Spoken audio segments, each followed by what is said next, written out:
बिस्मिल्लाहिर्रहमानिर्रहीम।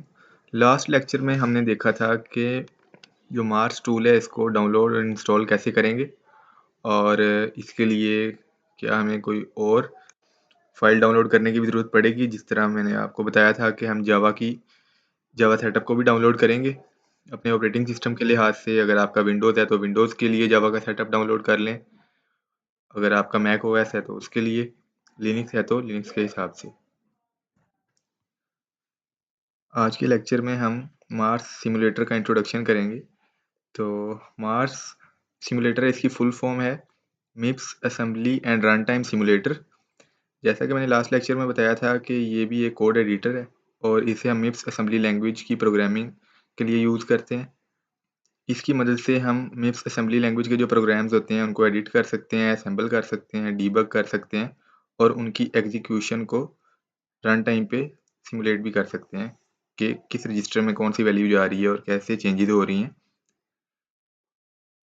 मार्स आपके पास जो टूल है इसको जावा में लिखा गया है और इसका जो भी डिज़ाइन बनाया गया है, जो इसका आपको इंटरफेस शो हो रहा है, इस सब के लिए जो लैंग्वेज यूज़ की गई है वो जावा है। इसके दो मेन विंडोज़ हैं।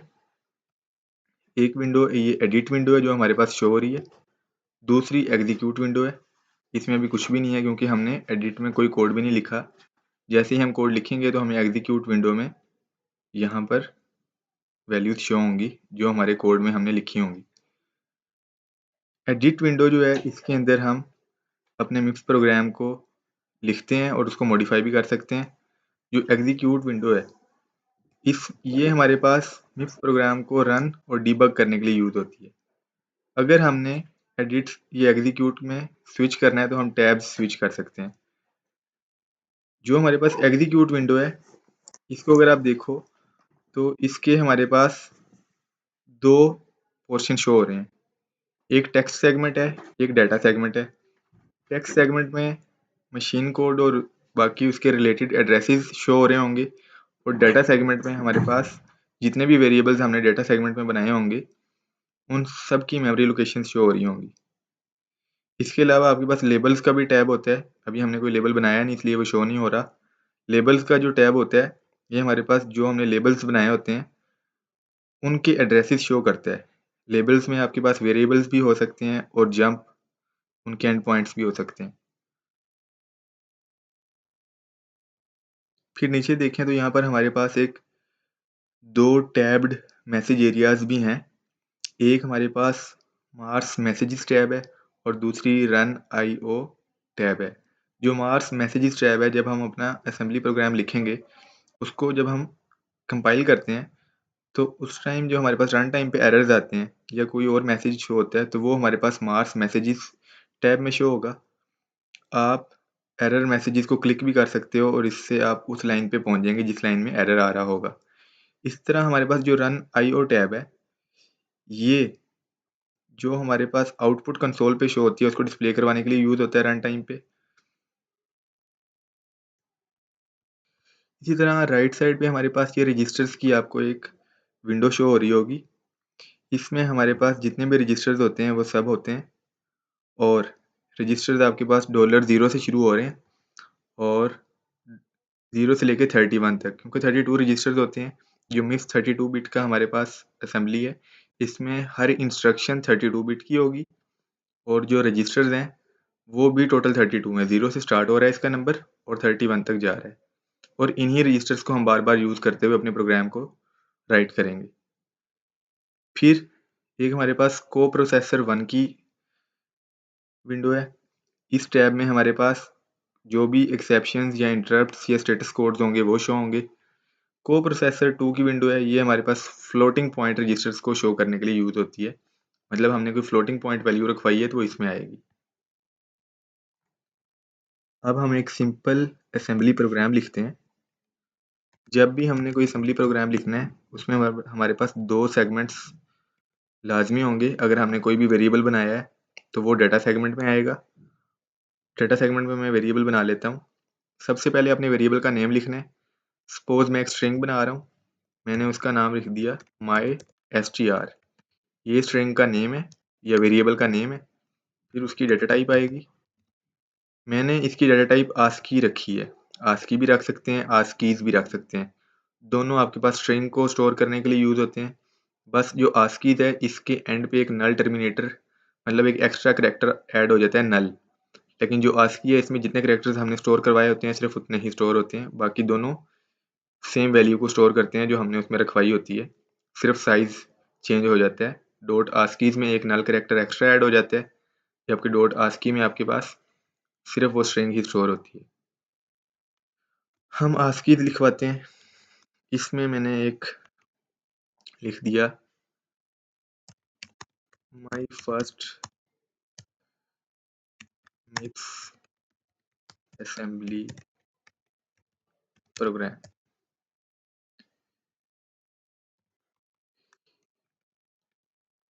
डाटा सेगमेंट में हमारे पास वेरिएबल बना लिया हमने एक, उसका नेम रखा है माई स्ट्रिंग। ये वेरिएबल का नेम है। कोलन का साइन लगाएंगे, फिर डॉट और आगे डेटा टाइप। अगर डेटा टाइप स्ट्रिंग है तो आस्कीज आएगा डॉट के बाद। फिर चूंकि ये स्ट्रिंग थी तो ये हमारे पास डबल कोट्स में आएगी। डबल कोट्स के अंदर हमने स्ट्रिंग की जो भी स्ट्रिंग स्टोर करवाई है वो रखवा दी my first mix assembly program. फिर डॉट टेक्स्ट। डॉट टेक्स्ट का मतलब है हमारे पास टेक्स्ट सेगमेंट आ गया। इस सेगमेंट में हम अपना मेन फंक्शन का कोड लिखेंगे। $v0, 4 $a0 mystr syscall। Text segment हमारे पास यूज होगा मेन फंक्शन की इंस्ट्रक्शंस को राइट करने के लिए। हमारी एग्जीक्यूशन प्रोग्राम की टेक्स्ट सेगमेंट से स्टार्ट होगी। LI का मतलब है लोड इमीडिएट। ये कोई इमीडिएट वैल्यू या कोई कांस्टेंट वैल्यू को लोड करने के लिए यूज होती है instruction LI load immediate. $v0 जो हमारे पास जिस भी चीज़ के साथ हम डॉलर लगाएंगे मिप्स में वो हमारे पास रजिस्टर होगा। $v0 एक स्पेसिफिक रजिस्टर है जो हमारे पास सिस्टम कॉल के नंबर को होल्ड करने के लिए यूज होता है। सिस्टम कॉल क्या होती है, हमने अगर ऑपरेटिंग सिस्टम को कहना है कि हमारे लिए एक स्ट्रिंग प्रिंट कर दो, एक स्ट्रिंग रीड कर दो, या कुछ भी रीडिंग राइटिंग करवानी है या फाइल ओपन करवानी है, कोई इस तरह के फंक्शंस परफॉर्म करवाने हैं, तो हम ऑपरेटिंग सिस्टम को सिस्टम कॉल भेजेंगे। उस काम के लिए सिस कॉल हमारे पास यूज होता है। v0 में हम सिस्टम कॉल का नंबर भेजेंगे। 4 नंबर प्रिंट स्ट्रिंग के लिए यूज होता है। यहाँ तक हमने उसको बता दिया कि एक स्ट्रिंग प्रिंट करवानी है। v0 में 4 भेज के हमने उसको ये बता दिया कि आपने कौन सी सिस्टम कॉल यूज करनी है, प्रिंट स्ट्रिंग वाली। यहाँ पर हम कमेंट कर देते हैं 4 is used for printing string। फिर हमने जब उसको बता दिया कि एक स्ट्रिंग प्रिंट करनी है तो आगे हमने ये भी बताना है कि स्ट्रिंग कौन सी स्ट्रिंग प्रिंट करनी है। जो स्ट्रिंग हमने ऊपर वेरिएबल बनाया है mystr, उसको हम लोड करवाएंगे उसके एड्रेस को A0 में। LA का मतलब है लोड एड्रेस। किस चीज का एड्रेस लोड करना है, loads address of variable to be printed. जिस वेरिएबल को प्रिंट करना है उसका एड्रेस लोड करने के लिए LA यूज होता है। LA loads address of variable to be printed. हमने ये भी बता दिया कि स्ट्रिंग प्रिंट करनी है।